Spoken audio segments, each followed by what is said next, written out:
Hi folks, this is Steve Grizzetti, co-founder of MoviePix.com and author of the MoviePix.com Guide to Premiere Elements. And here we are in Premiere Elements, looking at some of the tools and features in the program. Now I have some audio here on my timeline. You may recognize it as the first chapter of Genesis from the Bible. In the beginning, God created the heavens and the earth. But I want to add some depth to it. I'd like to add some echo to it, some reverb. You'll notice if you're using the current version of the program, version 2022, that if you go over here to the audio effects, you go to the effects button on the right on the toolbar, and you select audio, that there is no longer a tool here called reverb. There is no longer a tool here called echo. And this is true whether you're using the Mac or the Windows version of the program. So you have to create your own echo to get an echo chamber effect. And I have figured out how to do that using an effect here called delay. To add delay to the clip on our timeline, we simply drag it there so it's applied. And with that clip selected on the timeline, we can go to the Applied Effects panel, which opened automatically when we added the effect. And here in Applied Effects, for that effect, we have the option to add delay, which is the amount of time between when the original sound occurs and a repeat of that sound. Feedback, how loud that sound is, and then finally mix, which is the blend of the two sounds together. And all of these in combination are going to create an echo effect.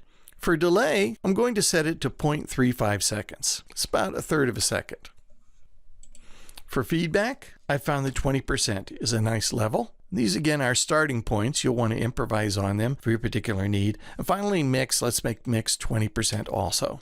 We should have a pretty good echo at this point. So let's jump the playhead back to the beginning of our timeline by clicking on the timeline to select it and then pressing the home button. And now let's hear our echo.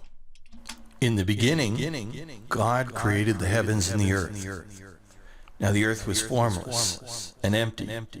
Darkness was over the surface of the deep. There's a nice echo, huh? A nice deep echo. Now you may want to vary those just a little bit depending on what room size you're going for. Are you going for a majestic voice of God? Or are you going for something more along the lines of a small hotel room? Or are you going for the sound of a church or a performance hall? And you can control those mostly by changing the delay amount.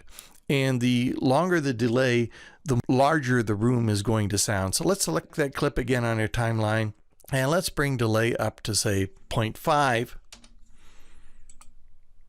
Not a big difference between 0.3 and 0.5, but you're going to hear that the room size or the echo is going to be much deeper. In the beginning, God created the heavens and the earth. Now the earth was formless and empty.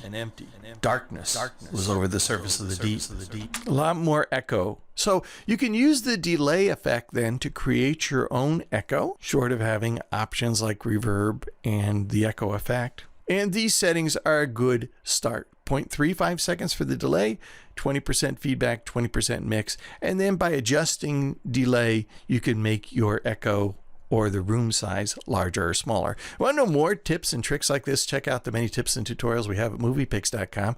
Of course, you want to know everything about the program Premiere Elements. Check out the MoviePix.com Guide to Adobe Premiere Elements. It's available at Amazon.com. I'm Steve Grizzetti, who wrote the book. Hope to see you again real soon. Take care.